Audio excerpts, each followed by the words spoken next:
പ്രിയപ്പെട്ട വചനയാത്രക്കാർക്ക് പെസഹക്കാലം 6-ാം ഞായറിലേക്ക് സ്നേഹപൂർവ്വം സ്വാഗതം. ഇന്നത്തെ 3-ാമത്തെ വായനയിൽ നിന്ന് പിതാവായ ദൈവത്തിന് യേശുവിനോടുള്ള സ്നേഹം അതാണ് നാം ഇന്ന് ധ്യാനിക്കാൻ പോകുന്നത്. ആമുഖം. സ്നേഹത്തെക്കുറിച്ച് വിശുദ്ധ യോഹന്നാൻ വാചാലനാകുന്നുണ്ട്. അതിലേറ്റവും ഹൃദ്യമായ ഭാഗം വിശുദ്ധ യോഹന്നാൻ 15:9 മുതൽ 17 വരെയുള്ള വചനങ്ങളാണ്. അതാണ് ഇന്ന് നമ്മൾ ശ്രവിക്കുന്ന സുവിശേഷ ഭാഗം. 8 വാക്യങ്ങളിലൂടെ അവതരിപ്പിച്ചിരിക്കുന്ന സുവിശേഷ ഭാഗത്ത് 12 പ്രാവശ്യം സ്നേഹം, സ്നേഹിതരെന്ന് ഉപയോഗിച്ച് കാണുന്നു. മേൽപ്പറഞ്ഞ തിരുവചനത്തിലൂടെ സ്നേഹത്തിൻ്റെ പ്രാധാന്യവും ആഴവും പരപ്പുമൊക്കെ യോഹന്നാൻ അവതരിപ്പിക്കാൻ ശ്രമിക്കുന്നു. യേശുവിൻ്റെ സ്നേഹത്തിന് അടിസ്ഥാനമായി യോഹന്നാൻ അവതരിപ്പിക്കുന്നത് പിതാവായ ദൈവം പുത്രനായ യേശുവിനെ സ്നേഹിച്ചതുപോലെ സ്നേഹിക്കണമെന്നാണ്. പിതാവിൻ്റെ സ്നേഹത്തെ നാം ഇവിടെ അല്പം ആഴത്തിൽ ധ്യാനിക്കുവാൻ ശ്രമിക്കുകയാണ്. 1. പിതാവിൻ്റെ സ്നേഹം അപകടം നിറഞ്ഞതും സാഹസികതയേറിയതുമാണ്. ലോകത്തോടുള്ള സ്നേഹത്തെ പ്രതി തൻ്റെ ഏകജാതനെ നൽകുവാൻ മടിക്കാത്ത പിതാവായ ദൈവത്തിൻ്റെ സ്നേഹം മനസ്സിലാക്കാൻ അത്ര എളുപ്പമല്ല. യോഹന്നാൻ 3:16. കാരണം ദൈവവുമായുള്ള സമാനത മുറുകെ പിടിക്കാതെ ദാസനാകുവാൻ യേശു സന്നദ്ധത കാണിക്കുന്നു. ഇതിന് പിതാവായ ദൈവം ഒപ്പുവയ്ക്കുന്നു. ഫിലിപ്പിയർ 2:6. സ്വർഗീയ പ്രഭ വിട്ടിറങ്ങി ചേരിയിൽ ചേക്കേറുവാനുള്ള ദൈവസ്നേഹം. പിതാവ് കാണിക്കുന്ന സ്നേഹം അപകടത്തിലേക്കുള്ള എടുത്തുചാട്ടം തന്നെയാണ്. കണക്കുകൂട്ടുകളില്ലാതെ, വ്യവസ്ഥകളില്ലാതെ തൻ്റെ ഏകജാതനെ ലോകത്തോടുള്ള സ്നേഹത്താൽ അപകട മേഖലയിലേക്ക് നൽകി മകനോടുള്ള സ്നേഹം പ്രകടമാക്കുന്ന പിതാവായ ദൈവം സാഹസികതയുടെ കയത്തിൽ നീന്തി ജീവിക്കാൻ പറഞ്ഞയക്കുന്ന സ്നേഹം. 2. പിതാവിൻ്റെ സ്നേഹം ഇടം ലഭിക്കാത്ത ലോകത്തിലേക്ക് മകനെ യാത്രയാക്കലാണ്. ധാർമ്മിക മനുഷ്യർ യേശുവിന് ഇടം കൊടുത്തില്ല. ധാർമ്മിക വിശുദ്ധർക്ക് ബന്ധങ്ങളല്ല, സ്ഥാനങ്ങളും സ്ഥാപനങ്ങളുമാണ് വലുത്.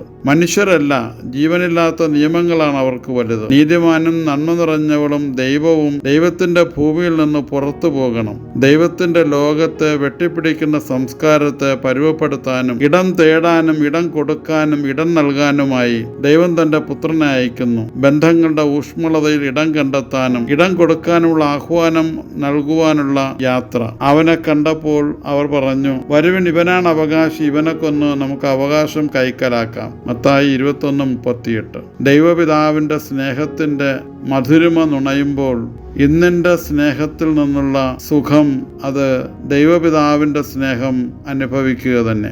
3. പിതാവിൻ്റെ സ്നേഹം അടിസ്ഥാന സൗകര്യങ്ങളും സാഹചര്യങ്ങളും കൊടുക്കാതിരിക്കുന്നത്. യേശുവിന് ഭൂമിയിൽ സ്വന്തമായി വീടോ കൂടോ ID കാർഡോ ആധാർ കാർഡോ ഇമെയിൽ വിലാസമോ മൊബൈൽ നമ്പറോ നെറ്റ് കണക്ഷനോ കൊടുക്കാത്ത പിതാവിൻ്റെ സ്നേഹം. എവിടെയാണ് വസിക്കുന്നത് എന്ന ചോദ്യത്തിന് വന്നു കാണുക എന്നാണ് യേശു ഉത്തരം നൽകിയത്.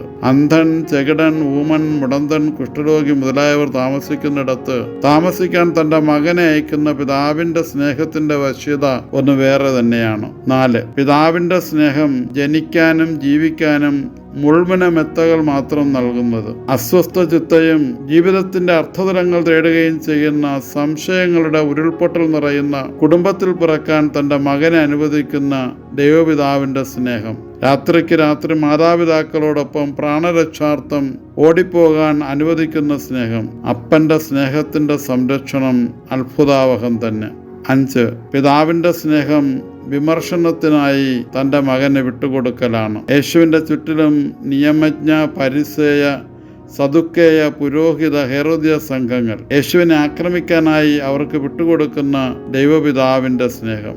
6. പിതാവിൻ്റെ സ്നേഹം പുത്രന്റെ പ്രാർത്ഥനയ്ക്ക് കുറുക്കുവഴികളുടെ പരിഹാരം കണ്ടെത്താത്ത സ്നേഹമാണ്. രാത്രിയുടെ നീണ്ട യാമങ്ങളിലും അതിരാവിലെയും ദൈവരാജ്യ പ്രതിസന്ധികളെ പുത്രൻ പിതാവിന് സമർപ്പിക്കുമ്പോഴും ലോകത്തിന്റെ കണ്ണുകളിലൂടെ സുഖകരമായ പരിഹാരം കണ്ടെത്താത്ത പിതാവിന്റെ സ്നേഹം. സഹനത്തിന്റെ ബലിക്കല്ലിൽ സ്നേഹത്തിന്റെ ദീപം തെളിച്ചു നിർത്തുന്ന പിതാവിന്റെ സ്നേഹം മനുഷ്യബുദ്ധിക്ക് അഗ്രാഹ്യം തന്നെയാണ്.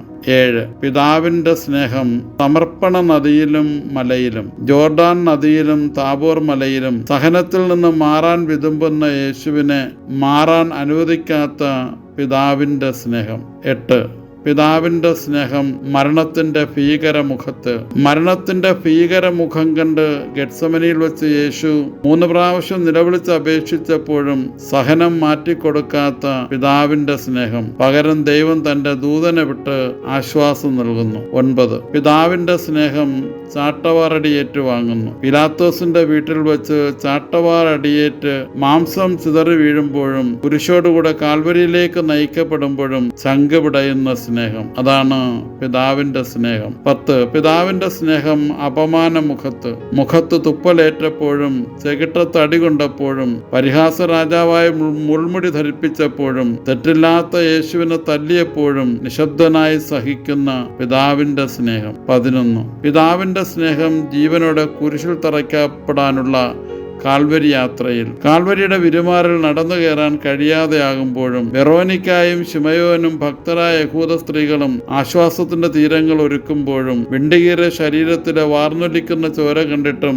നിശബ്ദനായി സഹിക്കുന്ന പിതാവിന്റെ സ്നേഹം മനുഷ്യബുദ്ധിക്ക് വളരെ അഗ്രാഹ്യം തന്നെയാണ്. 12. പിതാവിന്റെ സ്നേഹം നഗ്നനായി പിടയുമ്പോൾ. യേശു കുരിശിൽ പൂർണ്ണ നഗ്നനായി പിടയുമ്പോഴും അപമാനം ഏറ്റുവാങ്ങുമ്പോഴും എന്തേ നീ എന്നെ കൈവടിഞ്ഞുവെന്ന് ചോദിക്കുമ്പോഴും ഒന്നും മിണ്ടാത്തതാണ് പിതാവിന്റെ സ്നേഹം. 13. പിതാവിന്റെ സ്നേഹം പരിഹാസമുഖത്തുള്ള നിശബ്ദത. കുരിശിൽ കിടന്നവൻ പരിഹസിക്കുമ്പോഴും പട്ടാളക്കാർ പ്രലോഭിപ്പിക്കുമ്പോഴും പിതാവിന്റെ സ്നേഹം നിശബ്ദമാകുന്നു. 14. പിതാവിന്റെ സ്നേഹം പരമദരിദ്രനായി യേശുവിനെ അടക്കം ചെയ്യപ്പെടുന്നതിൽ. അടക്കത്തിനു പോലും അന്യന്റെ കല്ലറയും കച്ചകളും പരിമള ദ്രവ്യങ്ങളും സ്വീകരിക്കുമ്പോൾ നിശബ്ദനാകുന്ന പിതാവിന്റെ സ്നേഹം. 15. പിതാവിന്റെ സ്നേഹം ആത്മനൊമ്പരം. ആഘോഷപൂർവമായ അടക്കമോ നഗരി കാണിക്കലോ 3 വർഷത്തെ പ്രവർത്തനങ്ങളെ വിലയിരുത്തിയുള്ള ചരമപ്രസംഗങ്ങളോ നടത്താതെ ലോകം മകനെ യാത്രയാക്കുന്നത് കാണുമ്പോൾ പിതാവിന്റെ ആത്മനൊമ്പരം, അതാണ് പിതാവിന്റെ സ്നേഹം. 16. പിതാവിന്റെ സ്നേഹം ഭ്രഷ്ടരോടൊപ്പം ശവക്കുഴി ലഭ്യമാകലാണ്. ജനനത്തിലും മരണത്തിലും ഭ്രഷ്ടരോടൊപ്പം ആയിരിക്കുമ്പോഴും വേദനയോടെ പിതാവ് സ്നേഹിക്കുന്നു. 17. പിതാവിന്റെ സ്നേഹം സഹനമാണ്. മേൽപ്പറഞ്ഞ ചിന്തകളിൽ നിന്ന് മനസ്സിലാകുന്നത് സ്നേഹമെന്ന വാക്കിലെ അക്ഷരങ്ങൾ സ്ഥാനം മാറ്റി ക്രമീകരിച്ചാൽ ലഭ്യമാകുന്നതാണ് സഹനം. അവയെ ഇപ്രകാരം സ്വാംശീകരിക്കാം. 1. സ്നേഹത്തിലൂടെ സഹനത്തെ സ്വീകരിക്കുക.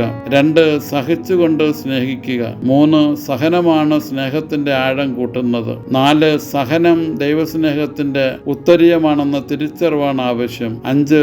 സഹനം കൂടാതെ ആർക്കും സ്നേഹിക്കാൻ സാധ്യമല്ല. 6. സഹനവും സ്നേഹവും ഒന്നു ചേരുന്നതാണ് യഥാർത്ഥ സ്നേഹം അഥവാ ദൈവം. ഉപസംഹാരം. പിതാവിന്റെ സ്നേഹാനുഭവത്തിൽ ജീവിതം സഹനത്തിന്റെ ബലിയായി മാറുമ്പോൾ സ്നേഹത്തിന്റെ ആഴവും അർത്ഥവും കൂടും. സ്നേഹമാകുന്ന സ്വർണം സഹനമാകുന്ന അഗ്നിയിൽ ശോധന ചെയ്യപ്പെടുമ്പോൾ സ്വർണത്തിന് തിളക്കമേറും. അതേറെ ആകർഷകമായി തീരുകയും ചെയ്യും. ജീവിതം സ്നേഹം കൊണ്ട് സ്വർണ്ണ തിളക്കമാകും. അങ്ങനെ പിതാവായ ദൈവം സ്നേഹിച്ചത് ലോകത്തിനു വേണ്ടിയാണ്. ആ ലോകത്തിന്റെ നന്മയ്ക്ക് വേണ്ടി തൻ്റെ മകനെ യാതൊരു വിധമായ വ്യവസ്ഥകളുമില്ലാതെ, കണ്ടാൽ മനുഷ്യനല്ലെന്ന് തോന്നുമാറ് വിരൂപമാക്കപ്പെട്ട മുഖത്തോടുകൂടിയായിരുന്നിട്ട് പോലും പിതാവിന്റെ സ്നേഹം വല്ലാതെ പുത്രനെ സ്നേഹിച്ചു. ഈ സ്നേഹം ശരിയായി മനസ്സിലാക്കിയ യേശു പറയുന്നത് ഇങ്ങനെയാണ്: പിതാവ് എന്നെ സ്നേഹിച്ചതുപോലെ ഞാനും നിങ്ങളെ സ്നേഹിച്ചു. ഈ പിതാവിന്റെ സ്നേഹം നമുക്കും ജീവിതത്തിലൂടെ മറ്റുള്ളവർക്ക് പകരുവാനുള്ള കൃപയ്ക്കായി അപേക്ഷിക്കാം. സ്നേഹപൂർവ്വം ഫാദർ നിക്കോളാസ് ടി.